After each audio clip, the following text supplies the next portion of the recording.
তোমরা যারা ক্লাস 12 অর্থাৎ দ্বাদশ শ্রেণীর 4th সেমিস্টারের ছাত্রছাত্রী আছো এবং তোমাদের ইতিহাস সাবজেক্টটা আছে এবং এই সাবজেক্টটা নিয়ে তোমরা চিন্তিত আছো, আর তোমাদের চিন্তার বিষয় হচ্ছে এক তো সিলেবাস অনেক বড় এবং সময় অনেক কম। এই কম সময়ের মধ্যে কিভাবে তোমরা এই সিলেবাসটাকে কভার করবে এবং কোন প্রশ্নগুলোকে অধিক গুরুত্ব দিয়ে পড়বে যাতে তোমরা পরীক্ষায় 100% কমন পেতে পারো, আজকের ক্লাসটা সম্পূর্ণ তোমাদের জন্য। কারণ আজকে আমি তোমাদের প্রতিটা অধ্যায় থেকে গুরুত্বপূর্ণ প্রশ্নের সাজেশন নিয়ে আলোচনা করব এবং খুব লিমিটেড প্রশ্ন, অর্থাৎ এই কম সময়ের মধ্যে একটা নর্মাল স্টুডেন্টের পক্ষে যেটুকু পড়া সম্ভব সেইটুকুই কিন্তু এই সাজেশনের মধ্যে থাকছে। অত্যাধিক প্রশ্ন কিন্তু এই সাজেশনে আমি রাখছি না।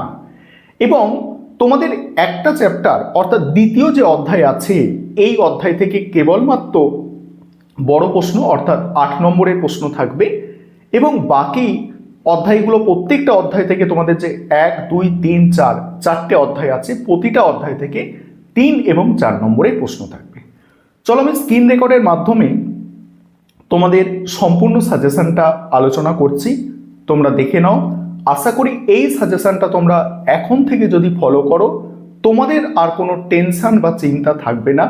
এবং আমি 8 নম্বরের প্রশ্ন খুব বেশি রাখিনি, 8 নম্বরের প্রশ্ন 7টা টোটাল আমার সাজেশনের মধ্যে আছে এবং তার মধ্যেও 6টা প্রশ্ন স্টার দেওয়া আছে, অর্থাৎ এই 6টা প্রশ্ন 8 নম্বরের তোমরা যদি করে নাও, আশা রাখি এখান থেকে একটি 8 নম্বরের প্রশ্ন তোমাদের পরীক্ষায় লিখতে হয়, তোমরা অবশ্যই একটি প্রশ্ন কমন পাবে।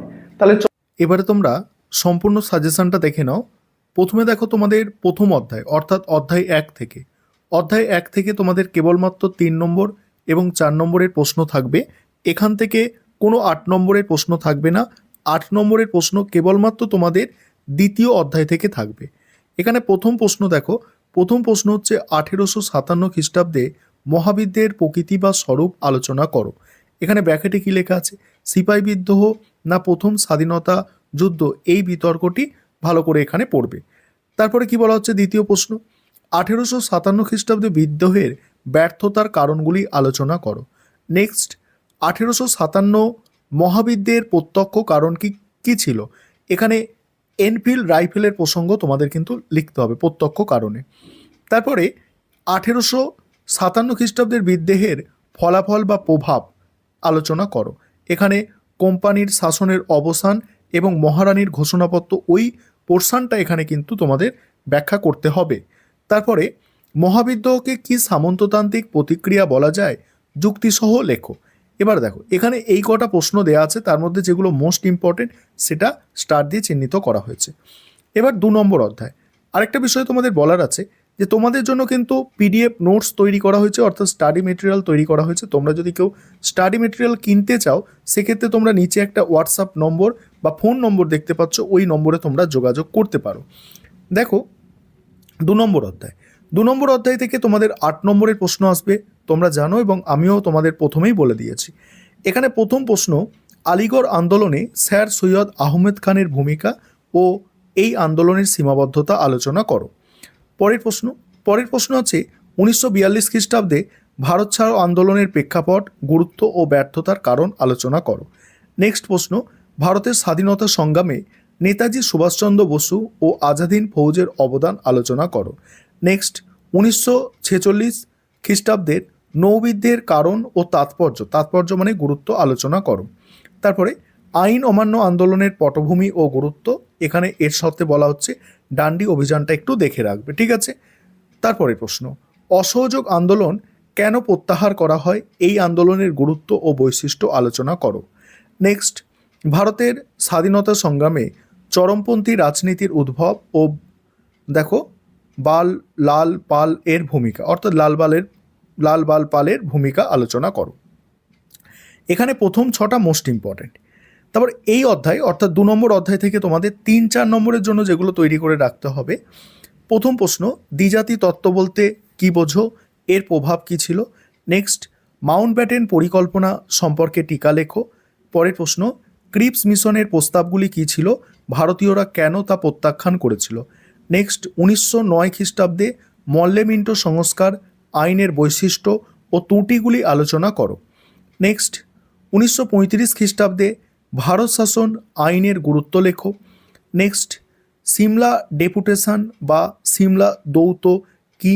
নেক্সট, সুরাট বিচ্ছেদ বা সুরাট অধিবেশনের গুরুত্ব লেখো। তারপরে প্রশ্ন, গান্ধীজির সত্যাগ্রহ ও স্বরাজ ভাবনা সংক্ষেপে আলোচনা করো। নেক্সট, জালিয়ানাবাগের হত্যাকাণ্ডের প্রেক্ষাপট ও গুরুত্ব লেখো। Next, all India Muslim League প্রতিষ্ঠার প্রেক্ষাপট আলোচনা করো।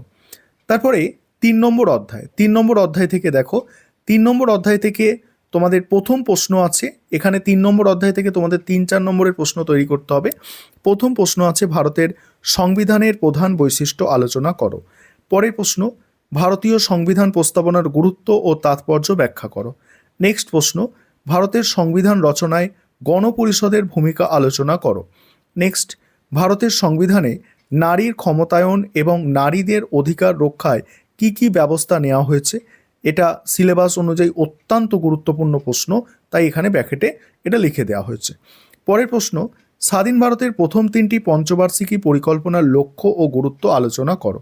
নেক্সট, 1990-এর দশকে ভারতের অর্থনৈতিক উদারীকরণের নীতি সম্পর্কে টিকা লেখো। নেক্সট, স্বাধীন ভারতের জোট নিরপেক্ষ নীতি বলতে কী বোঝো এবং বিশ্ব শান্তি রক্ষায় এর ভূমিকা কী।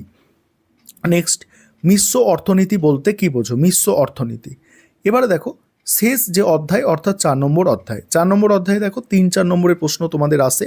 সেখানে কি কি প্রশ্ন তোমাদের তৈরি করতে হবে।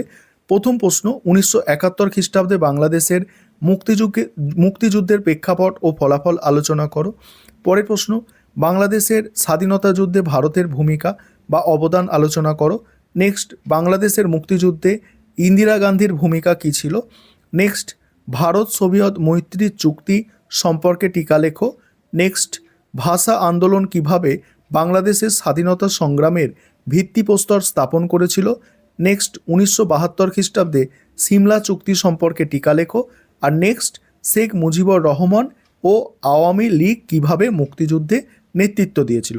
এই হচ্ছে তোমাদের 2026 সালে ইতিহাসের 4 সেমিস্টারের সাজেশান। আর এগুলো তোমরা করো এবং তোমাদের টেনশন ফ্রি থাকো, কোনো চিন্তা করার দরকার নেই। যত তাড়াতাড়ি পারো তবে প্রশ্নের উত্তরগুলো তোমরা রেডি করে নাও।